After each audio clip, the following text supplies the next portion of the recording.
They used to call him Empty Pockets. Not cruelly, not kindly either, just a nickname shaped by the truth everyone could see. His name was Arif, a thin 10-year-old with dust on his slippers and a universe behind his eyes. He lived in a small town where the mountains sat like ancient guardians and the markets smelled of cardamom, iron, and ambition. Every morning, as the sun cracked open the sky, Arif stepped out with a bag of peanuts and dreams far bigger than the coins he hoped to earn. But he wasn't selling peanuts to save for toys. He wasn't saving for clothes or sweets. Arif was saving for a book, a particular book, an old business guide that sat behind the glass of the only bookstore in town. It cost more than he could earn in a month. He didn't know why the book called to him, but every time he walked past that window, he felt something tug at his ribs, as if the pages whispered, "If you think bigger, you'll grow bigger." One day, while he was calling out to customers in the market, a man with a traveling bag approached him. The man's shoes were cracked, his face was tired, but his smile was steady. He bought a handful of peanuts and watched Arif pack them with care. "You do this well," the man said. "Most kids would just throw them in the bag." Arif shrugged, a little shy. "If someone gives me 1 coin, I give them full worth. People remember that. Maybe they come back." The man chuckled softly. "How old are you?" 10. "And thinking like that already? Tell me, boy, what do you dream of?" Arif hesitated. No one had ever asked him that. His dreams felt too large to say out loud, like admitting you plan to climb the moon. But the man's voice was gentle, so he said, barely above a whisper, "I want to build something. Something big. Something that changes things." The man nodded as if that was the most normal thing in the world. "Then start by thinking even bigger." He placed an extra coin in Arif's hand and disappeared into the crowd. That night, Arif couldn't sleep. The man's words tapped on the walls of his mind like tiny carpenters building a new room inside him. Think even bigger. Bigger than what? He already dreamed of building a shop, of helping his mother live without counting coins, of studying something, anything, that would let him rise from the ground he had been born on. But the next morning, while he arranged his peanuts, something unusual happened. A group of children with school bags walked past him, laughing, pushing, joking. Arif watched them, and for the first time, he didn't feel envy.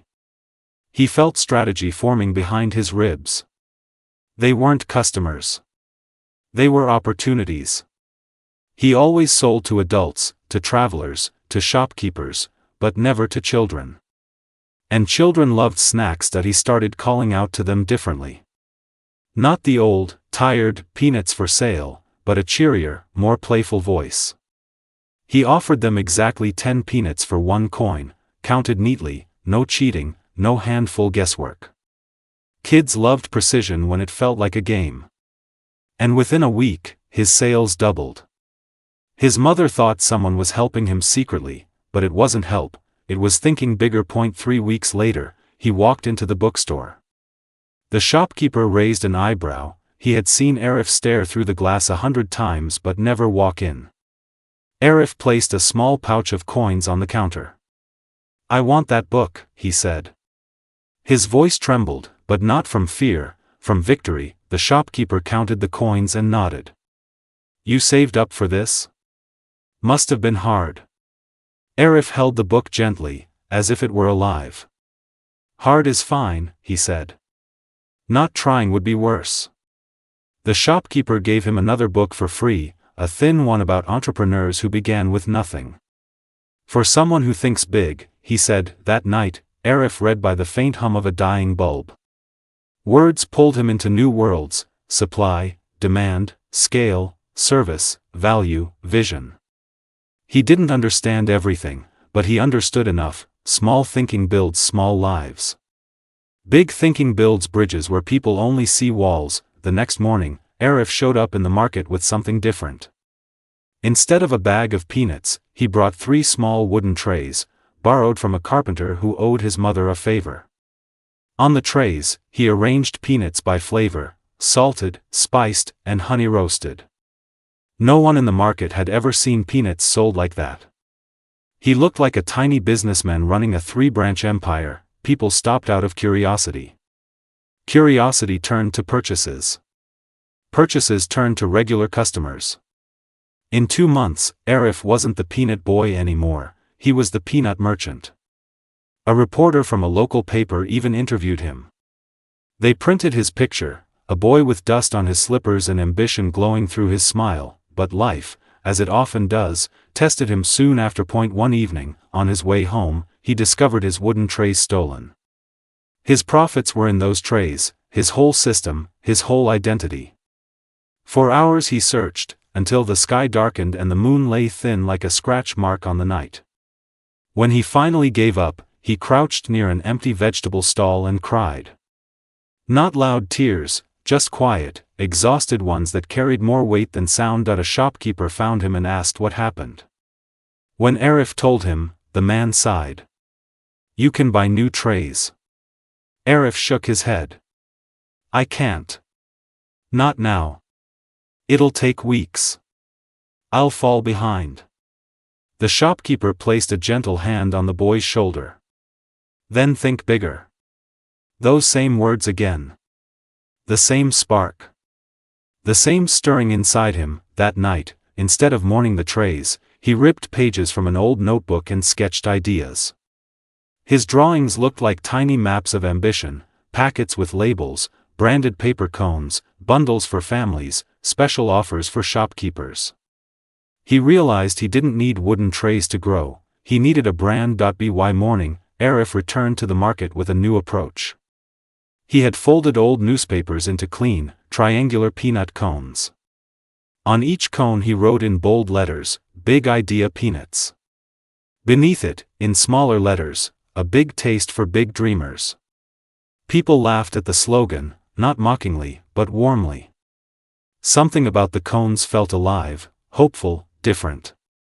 He sold out in 2 hours. Within months, Arif's cones were in 3 nearby markets.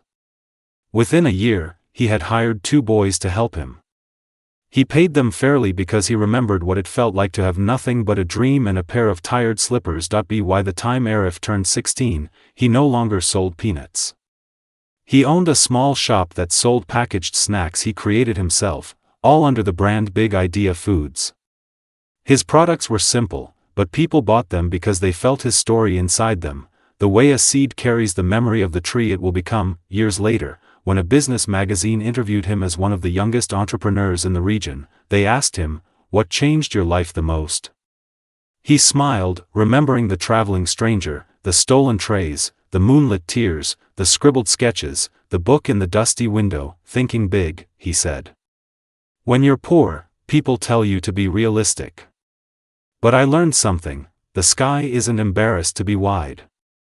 The mountains aren't ashamed to be tall. Why should a dream shrink just because a pocket is empty?" He leaned back, eyes soft with memory. Empty pockets only matter if the mind is empty too. But if the mind is wide enough, one day, it overflows. And somewhere, in another small town, perhaps another little boy with dust on his slippers and galaxies in his eyes read that magazine and whispered to himself, "Maybe I can think big too. If you want, I can also make 30 scene-by-scene image prompts for this story in detailed cinematic art style."